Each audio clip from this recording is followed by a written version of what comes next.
तो guys in continuation with the 60 days of lockdown full syllabus breakdown according to the planner पहले 21 दिन हमें organic chemistry से stick रहना है। तो आज हम स्टेबिलिटी ऑफ कार्बोकेटायन पे कुछ क्वेश्चंस करेंगे। तो गाइज इस वीडियो में पहले हम कुछ बेसिक क्वेश्चंस करेंगे ताकि आपके जो भूले हुए कॉन्सेप्ट्स हैं वो एक बार ताज़ा हो जाएं।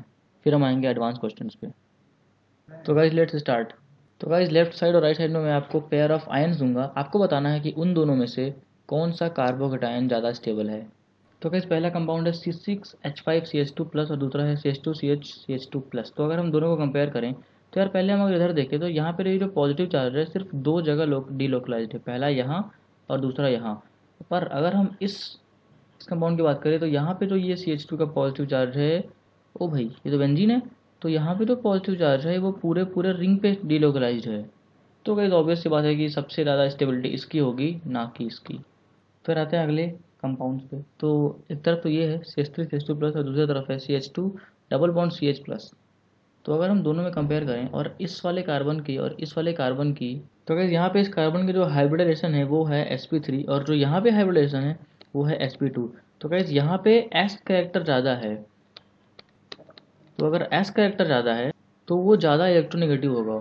और अगर मोर इलेक्ट्रोनेगेटिव सेंटर है तो वहाँ पे कार्बोकेटायन की स्टेबिलिटी तो भाई कम होगी। इसलिए यार फिर से ये वाला चीज़ जीत जाएगा, ये हार जाएगा। तो गाइस अगला पेयर है ये और ये।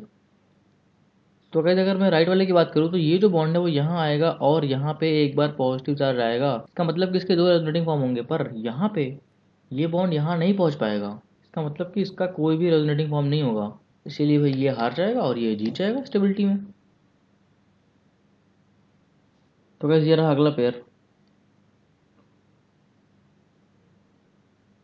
तो यार जब मैंने इन दोनों को देखा तो यार मुझे सिर्फ एक डिफरेंस दिखा, वो है कि यहाँ पे CH है और यहाँ पे नाइट्रोजन है। और भाई नाइट्रोजन दिखा तो मुझे लोन पेयर भी दिखा। अच्छा, तो यार अब ये दोनों कार्बोकेटायन है। तो यार इस कार्बोकेटायन की छोड़ो, इस कार्बोकेटायन में जो यहाँ पे जो पॉजिटिव चार्ज की वैकेंसी है उससे ये नाइट्रोजन का लोन पेयर भर रहा है और यहाँ पे ऐसा कुछ नहीं हो रहा है। तो गाइस इसलिए यार ये वाला ज़्यादा स्टेबल होगा इससे और ये हार जाएगा। तो गाइस ये रहा अगला पेयर।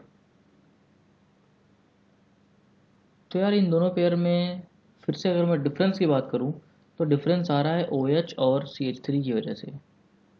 तो अगर अगर मैं CH3 की बात करूँ तो ये तो यार प्लस आई लगा रहा है, जिसकी वजह से थोड़ा बहुत ये पॉजिटिव चार्ज जो है वो स्टेबलाइज हो रहा है। पर अगर मैं OH की बात करूँ तो ये प्लस आई छोड़ो, ये तो भाई प्लस आर लगा रहा है, प्लस। क्योंकि OH में लोन पेयर होने की वजह से इसका रेजोनेंस इफेक्ट इसके इंडक्टिव इफेक्ट से ज़्यादा है, इसलिए हम यहाँ पे इसका रेजोनेंस इफेक्ट काउंट करेंगे। और रेजोनेंस इफेक्ट इंडक्टिव इफेक्ट से हमेशा ही ज़्यादा होता है। और इस केस में तो भाई ये पॉजिटिव रेजोनेंस इफेक्ट से इस पॉजिटिव चार्ज को स्टेबलाइज कर रहे हैं कुछ इस तरह से। तो भाई ये ज़्यादा स्टेबल हो जाएगा रैदर देन दिस। और जहाँ तक NO2 की बात है वो तो भाई नेगेटिव इंडक्टिव इफेक्ट लगाता है, क्योंकि नाइट्रोजन 4 बॉन्ड बना रहा है तो फिर इस पर एक पॉजिटिव चार्ज है। और साथ ही साथ ये नेगेटिव रेजोनेंस इफेक्ट भी लगाता है। इसका मतलब कि ये इलेक्ट्रॉन्स को अपने तरफ खींचता है और अपना एक डबल बॉन्ड जो ऑक्सीजन के साथ है उसे तोड़ करके दोनों ऑक्सीजन पे नेगेटिव आ जाता है।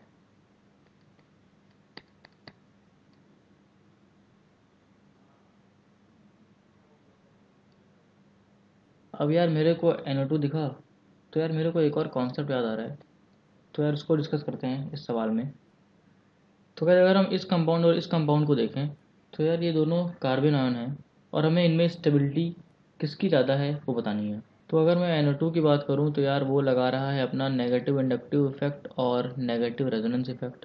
क्लोरीन लगा रहा है नेगेटिव इंडक्टिव इफेक्ट। और OH का तो भाई रेजोनेंस इफेक्ट डोमिनेंट है। पर यहाँ पे OH के लोन पेयर की वजह से कोई खास रेजोनेंस नहीं होगा। तो यार यहाँ पे जो दोनों में स्टेबिलिटी का जो डिसाइडिंग फैक्टर होगा वो है NO2। क्यों? क्योंकि भाई इसका जो नेगेटिव रेजोनेंस इफेक्ट है वो बहुत ज़्यादा स्ट्रांग होता है और राइट साइड वाले कंपाउंड में इसका जो रेजोनेंस इफेक्ट है वो अप्लाई हो रहा है। तो यार अगर हम इस कंपाउंड की बात करें तो इस कंपाउंड में जो इसका नेगेटिव चार्ज है वो NO2 पे डीलोकलाइज हो जा रहा है।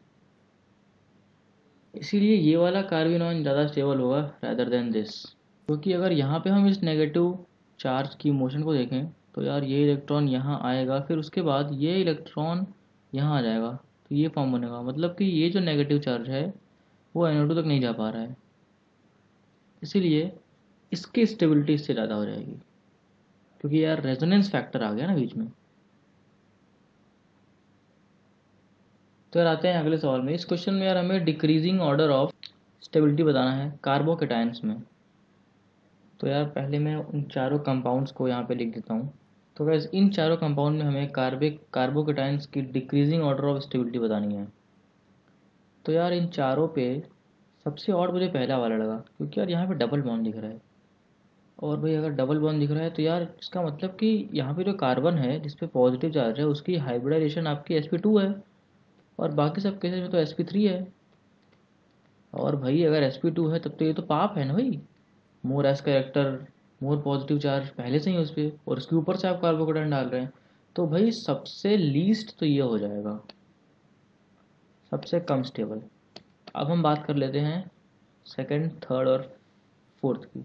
तो यार सिंपल सी बात है, यहाँ पे यार ये तो 1 डिग्री कार्बोकेटाइन है, ये 3 डिग्री कार्बोकेटाइन है, और ये 2 डिग्री कार्बोकेटाइन है। और हमें पता है कि सबसे ज़्यादा स्टेबल होता है 3 डिग्री कार्बोकेटाइन, फिर 2 डिग्री कार्बोकेटाइन, और फिर 1 डिग्री कार्बोकेटाइन। इस हिसाब से सबसे ज़्यादा स्टेबल हो जाएगा तीसरा वाला, उसके बाद आएगा 2 डिग्री, दैट इज़ चौथा वाला, उसके बाद आएगा 1 डिग्री, दैट इज़ दूसरा वाला, और भाई इन सब के बाद आएगा सबसे घटिया वाला sp2 वाला कार्बोकेटाइन, दैट इज़ पहला वाला। तो वैसे ये हो गया answer decreasing order of stability का कार्बोकेटाइन्स में। तो वैसे एक और क्वेश्चन करते हैं स्टेबिलिटी ऑफ कार्बोकेटाइन में। तो वैसे ये कंपाउंड दिए गए हैं, तो वैसे ये 4 कंपाउंड दिए हुए हैं और हमें इन चारों में स्टेबिलिटी ऑफ कार्बोकेटाइन का ऑर्डर बताना है। तो यार आप लोग एक बार इन चारों कंपाउंड्स को अच्छे से देख लीजिए।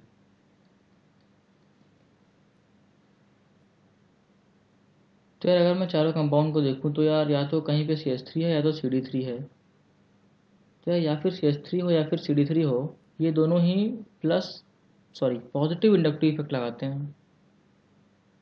क्या सिर्फ इतना ही है? बिल्कुल नहीं भाई। अगर आपको ध्यान में ना हो तो मैं आपको ध्यान में दिला दूं कि यहाँ पे हाइपर कॉन्जुगेशन इफेक्ट भी रोल में आएगा। और अगर हम बात करें हाइपर कॉन्जुगेशन और इंडक्टिव इफेक्ट की, तो हाइपर कॉन्जुगेशन इफेक्ट जीत जाएगा इससे। तो इन चारों केस में अब हाइपर कॉन्जुगेशन इफेक्ट डोमिनेंट होगा। और अगर हम हाइपर कॉन्जुगेशन इफेक्ट की बात करें तो वो सिर्फ और सिर्फ ऑर्थो और पैरा पोजीशन पे ही होता है। तो अगर इस पॉजिटिव चार्ज का ये ग्रुप है तो इस ग्रुप के ऑर्थो या पैरा पे अगर CH3 है तो हाइपर कॉन्जुगेशन होगा, अदरवाइज नहीं होगा।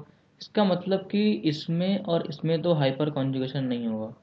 इसका मतलब कि भाई अब तो ये दोनों लोअर स्टेबिलिटी पे आ गए, क्योंकि इन दोनों में हाइपर कॉन्जुगेशन होगा ही नहीं। अब हम बात करें अगर इसकी और इसकी, तो यार यहाँ पे हाइपर कॉन्जुगेशन जहाँ पे अच्छा होगा वो कंपाउंड ज़्यादा स्टेबल होगा। तो यार हाइपर कॉन्जुगेशन होता क्या है? हाइपर कॉन्जुगेशन में ये होता है कि ये जो कार्बन और हाइड्रोजन का बॉन्ड है वो इस पॉजिटिव चार्ज की तड़प को मिटाता है।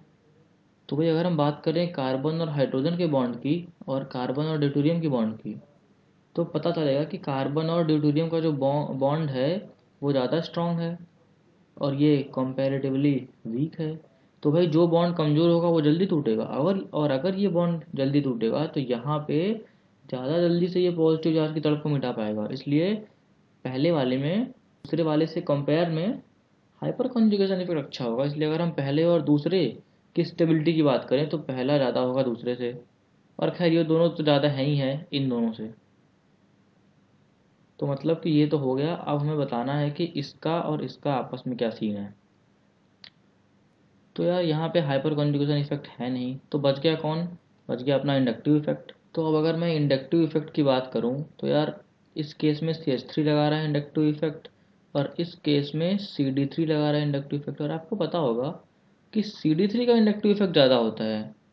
तो अगर CD3 का इंडक्टिव इफेक्ट ज़्यादा है तो इसका मतलब कि ये अपने इंडक्टिव इफेक्ट से इस पॉजिटिव चार्ज की जो के वजह से जो यहाँ पे कमी टाइप की है उस कमी को जल्दी भर पाएगा। इसलिए अगर मैं इन दोनों कंपाउंड की बात करूँ तो इन दोनों में भाई ये ज़्यादा स्टेबल होगा। तो अब मैं अगर स्टेबिलिटी की ऑर्डर की बात करूँ तो वो हो जाएगा सबसे ज़्यादा पहला, क्योंकि उसमें सबसे अच्छा हाइपर कॉन्जुगेशन हो रहा है। फिर दूसरा, क्योंकि उसमें भी हाइपर कॉन्जुगेशन हो रहा है पर उतना अच्छा नहीं है। क्यों? क्योंकि भाई कार्बन और ड्यूटेरियम का जो बॉन्ड है वो थोड़ा सा स्ट्रांग हो गया, तो टूटने में तो समय लगेगा। अब फिर अगर हम आए दूसरे के बाद तो आता है चौथा,